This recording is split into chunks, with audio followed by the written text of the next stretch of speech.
بسم اللہ الرحمن الرحیم الحمدللہ رب العالمین والصلاة والسلام علی نبیہ الکریم وآلہ الطیبین الطاہرین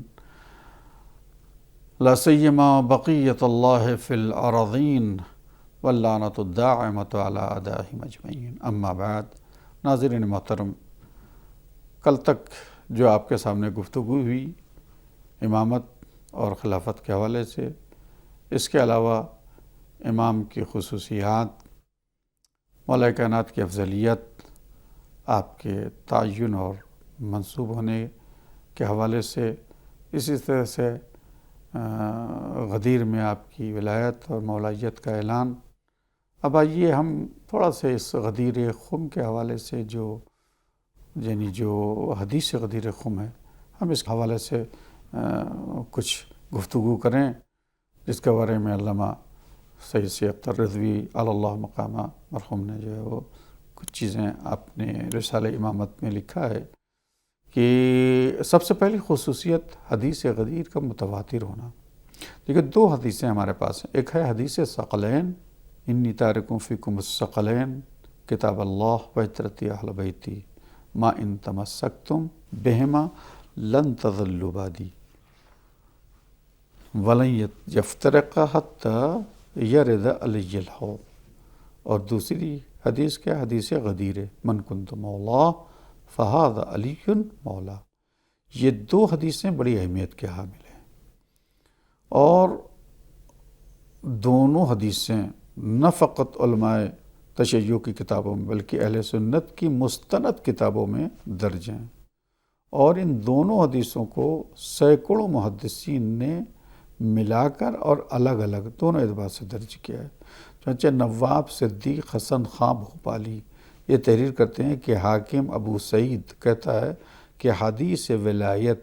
اور حدیث غدیر خم کو ایک جماعت صحابہ نے روایت کیا ہے، اور اس کی نقل متواتر چلی آ رہی ہے، حتیٰ کہ حد تواتر کے اندر داخل ہو چکی ہے۔ اور محمد ابن جریر طبری نے حدیث غدیر خم کے لیے 75 طرق اسناد ذکر کیے ہیں، یعنی 75 طریقوں سے یہ نقل ہوئی ہے۔ اس کے لیے اس نے ایک علیحدہ کتاب لکھی جس کا نام کتاب ولایت رکھا ہے۔ اسی طرح سے حافظ ذہبی نے بھی اس کے اسناد میں ایک مستقل رسالہ لکھ کر اس حدیث کے متواتر ہونے کا حکم دیا ہے۔ اسی طرح سے یہ ابو العباس ابن عقدہ نے حدیث غدیر خم کو 150 سندوں سے بیان کیا ہے۔ علامہ امینی مشہور محقق نے اپنی کتاب الغدیر کی پہلی جلد میں مکمل حوالوں کے ساتھ 110 اصحاب رسول کے نام درج کیے ہیں جنہوں نے اس حدیث کی روایت کی ہے۔ ظاہر سی بات ہے کہ جہاں اتنے صحابی اور ہر طبقے میں، چاہے وہ طبقہ صحابہ ہو، چاہے وہ طبقہ تابعین ہو، اور چاہے وہ طبقہ تبع تابعین کا ہو، ہر طبقے میں اس حدیث کو نقل کرنے والے 100، 110، 150، 90، 75 کم نہیں ہیں۔ اور ظاہر سی بات ہے کہ جب ہر طبقے میں اتنے لوگ جس حدیث کو نقل کریں، اس حدیث کو حدیث متواتر کہتے ہیں۔ اب دیکھیے، البتہ ان کے سارے نام جس کو علامہ امینی نے اپنی کتاب الغدیر میں پہلی جلد میں لکھا ہے، ان میں سے کچھ نام علامہ نے جسے کہیے اپنے اس رسالہ امامت میں کچھ ناموں کا تذکرہ کیا ہے۔ الفبا اردو حروف تہجی کے ترتیب سے، یعنی الف سے کتنے نام ہیں، بے سے کتنے نام ہیں، اور پھر تے سے کتنے نام ہیں، پے سے کتنے نام ہیں، اس حروف تہجی کی ترتیب سے علامہ نے بھی اپنے رسالہ امامت میں تقریباً جو ہے وہ 100 یا اس سے زیادہ نام لکھے ہوئے ہیں۔ جو بہرحال یہاں وقت ضائع ہوگا، جس کو بھی تلاش ہو وہ علامہ کے اس رسالہ امامت کو دیکھ لیں، وہاں یہ سارے نام مل جائیں گے۔ اسی طرح سے آپ دیکھیے، وہ علماء اور محدثین جنہوں نے اپنی کتابوں میں اس حدیث کو بیان کیا ہے، تو علامہ امینی نے ہر قرن کے مصنفین کے نام درج کیے ہیں، جن کی تعداد تقریباً 360 ہے۔ یعنی یہ راوی نہیں ہیں، بلکہ یہ علماء اور وہ محدثین ہیں جنہوں نے باقاعدہ اپنی کتابوں میں اس حدیث کا تذکرہ کیا ہے۔ یہ تقریباً 360 ہوتے ہیں۔ اسناد حدیث غدیر اگر دیکھیں آپ تو حافظ ابو عیسیٰ ترمذی، حافظ ابو جعفر الطحاوی، ابو عبداللہ حاکم نے شاپوری، ابو محمد احمد ابن محمد العاصمی نے اس حدیث کو حدیث صحیح حسن بتایا، یعنی حدیث صحیح ہے اور حسن بھی ہے۔ بلکہ دیکھیں کہ چونکہ سنی حضرات حدیث غدیر کا انکار نہیں کر سکتے۔ اب یہاں پر دیکھیے ایک دوسری بحث سے توجہ کیجیے گا۔ یہ تو ہم نے اسناد کے بارے میں بتایا آپ کو کہ اتنے راوی ہیں، اتنے اسناد کے ساتھ ذکر کیا ہے، اتنے علماء اور محدثین جو اہل سنت ہیں انہوں نے اپنی کتابوں میں اس حدیث کو جگہ دی ہے، اور جس کو تفصیل سے دیکھنا ہو وہ علامہ امینی علی اللہ مقامہ کی کتاب الغدیر کی پہلی جلد کو دیکھے تو انشاءاللہ اس کو سارے حوالے اور سارے نام مل جائیں گے۔ اب یہاں پر چونکہ اہل سنت علماء اس حدیث سے تو انکار نہیں کر سکے، اس لیے کہ متواتر حدیث ہے، سبھی نے اپنی کتابوں میں سے جگہ دی، تو اب یہاں پر انہوں نے ایک جسے کہ چال چلی ہے، اور وہ چال یہ ہے کہ لفظ مولا کے مفہوم کو ہلکا کرنے کے لیے الگ معنی دیے ہیں۔ انہوں نے کہا مولا یہاں سے مراد دوست میں ہے، یعنی جو مجھے دوست رکھتا ہے وہ علی کی بھی دوست رکھے، یہ انہوں نے مانی۔ جبکہ اگر آپ دیکھیں تو مولا کے معنی کو سمجھنے کے لیے ہم کو اس دور کے لوگوں اور عوام کو دیکھنا پڑے گا کہ جس وقت یہ حدیث غدیر پیغمبر اسلام نے ارشاد فرمائی، اس وقت لوگوں نے مولا سے کیا معنی سمجھے۔ ہم آج دوست کے معنی میں یہ غدیر کے بعد بہت زمانے بعد جسے کہ یہ اس غدیر میں مولا کے معنی علماء سنت نے دوست کے تعبیل کر دیے ہیں، دوست کے بیان کیے ہیں، جبکہ اس دور میں مولا کا معنی جو ہے وہ وہی لیا گیا ہے جو پیغمبر اسلام نے لیے، اولا بالتصرف۔ چنانچہ بارگاہ رسالت کے مشہور شاعر حسان ابن ثابت نے ایک لمبا چوڑا قصیدہ پڑھا، اور باقاعدہ آپ نے وہیں اس قصیدے کو پڑھا اور سامعین نے داد و تحسین بھی دی ہے، جس کا ایک شعر ہے فقال له قم یا علی فاننی رضیتک من بعدی اماما وہادیا۔ پیغمبر نے علی سے کہا اے علی کھڑے ہو، میں تم سے راضی ہوں کہ میرے بعد تم امام اور ہادی ہو۔ اسی طرح آپ دیکھیے خلیفہ دیم عمر بن خطاب کی ان الفاظ میں مہربانی دینا کہ حنی لک یبن ابی طالب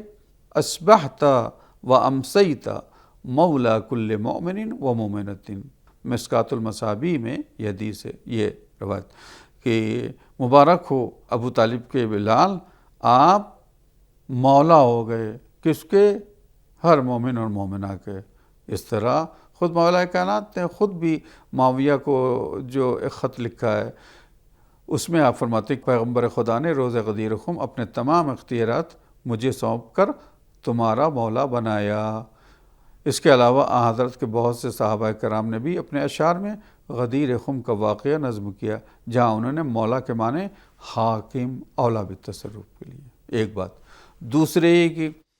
علوم قرآن اور عربی ادب کے سینکڑوں ماہرین نے مولا کے معنی اولا بیان کیے ہیں، جس کا مطلب اولا بالتصرف۔ اس کے علاوہ اس حدیث کے سیاق اور سواق کو اگر آپ دیکھیں تو وہاں بھی مولا کے معنی اولا بالتصرف۔ چنانچہ پیغمبر اسلام نے اس حدیث کے اعلان سے پہلے آپ نے کیا کیا؟ پورے مجمع سے آپ نے اقرار لیا ہے، الست اولا